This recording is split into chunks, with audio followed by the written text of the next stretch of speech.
Hello again, I am Blunty, and this, as I'm sure you're aware, is Wild Hearts. But for narrative clarity, I feel compelled to say it at the beginning here.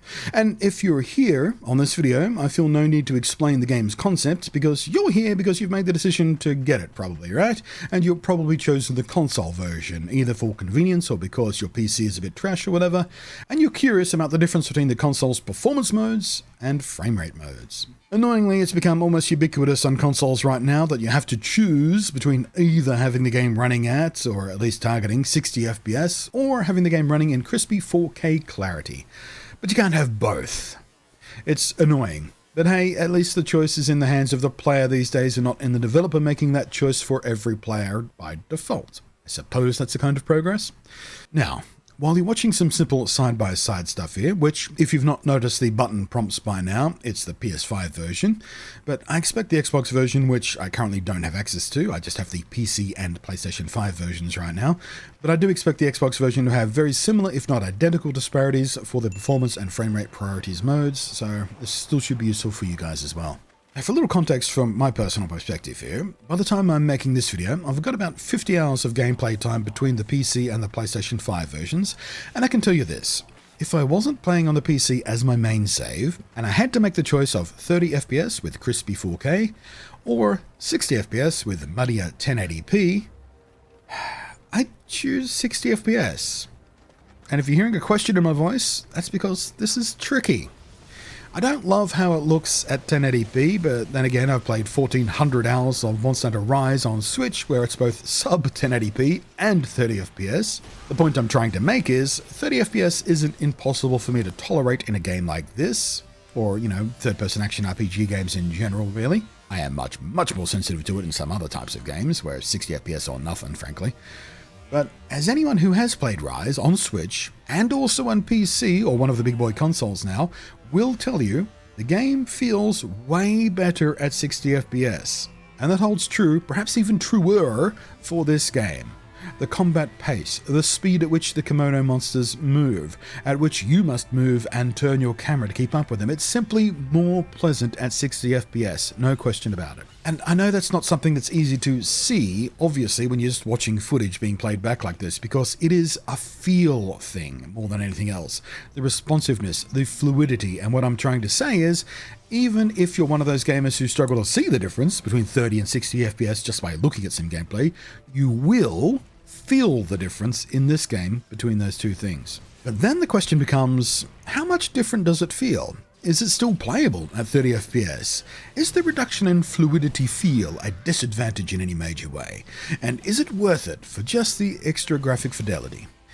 And that's going to be a personal choice, and that's going to be a difficult choice. It's going to be hard. Because once more, I emphasize just how much better 60 FPS feels, but man, oh man, do the graphics suffer for it in this game. I don't actually mind so much that the environmentals are a bit less smooth, or that the lighting is a bit less subtle. Not even that my hunter's cool armor or hair are more jaggy or fuzzy or whatever.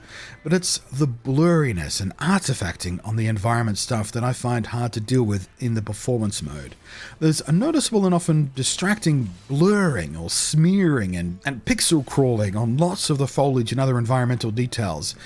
And that is without motion blur turned on, because this game does have an optional motion blur mode. I turn it off because I can't stand motion blur, but it's some kind of temporal smoothing or something, and it looks terrible. I'm sure the people at Digital Foundry will have lots to say about this, but I can tell you just experientially, it's awful to look at. It's awful to notice.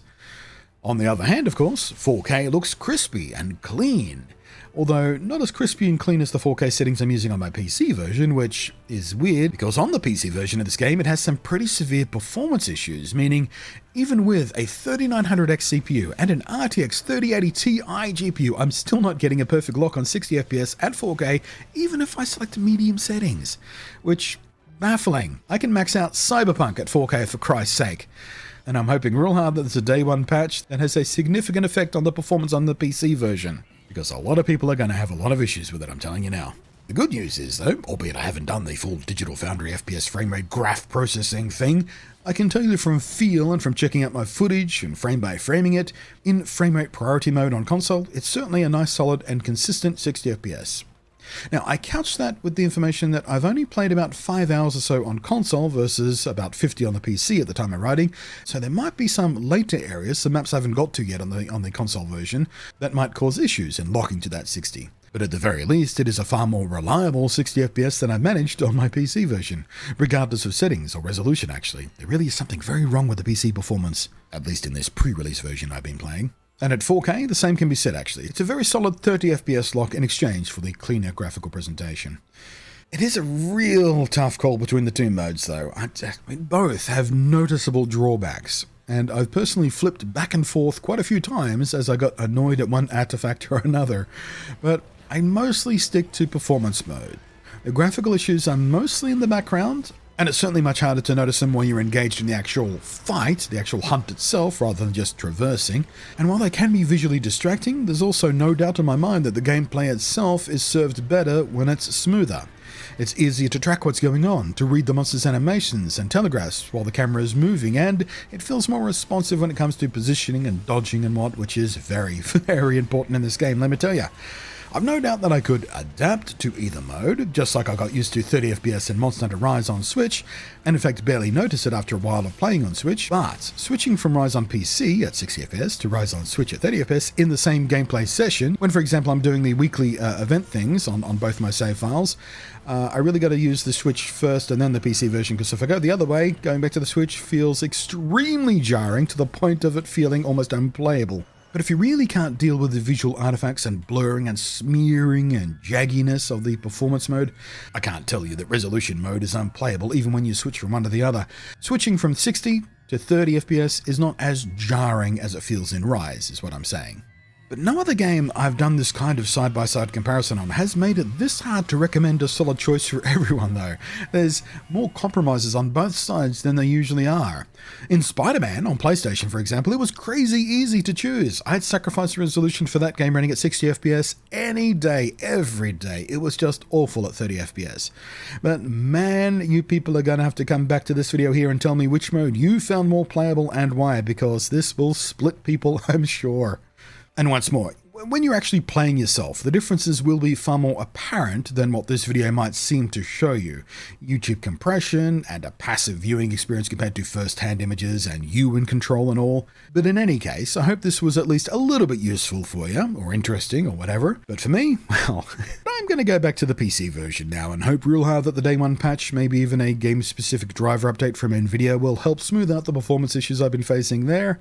But, you know, at least they're on PC. I can get a clean, full, proper native 4K, and I'm getting 45 to 60 FPS, which is still way more preferable than 1080p 60 or 4K 30 on console. But luckily for us all, this game is seamlessly platform agnostic when it comes to crossplay, so it doesn't matter where I play, I can still multiplayer with 100% of the player base on whatever hardware they're using, which is not something I can do with Monster Hunter Rise, or Monster Hunter World for that matter. Thanks for watching, I am Blunty, thank you as always to the patrons scrolling up above there, and I will catch you next time.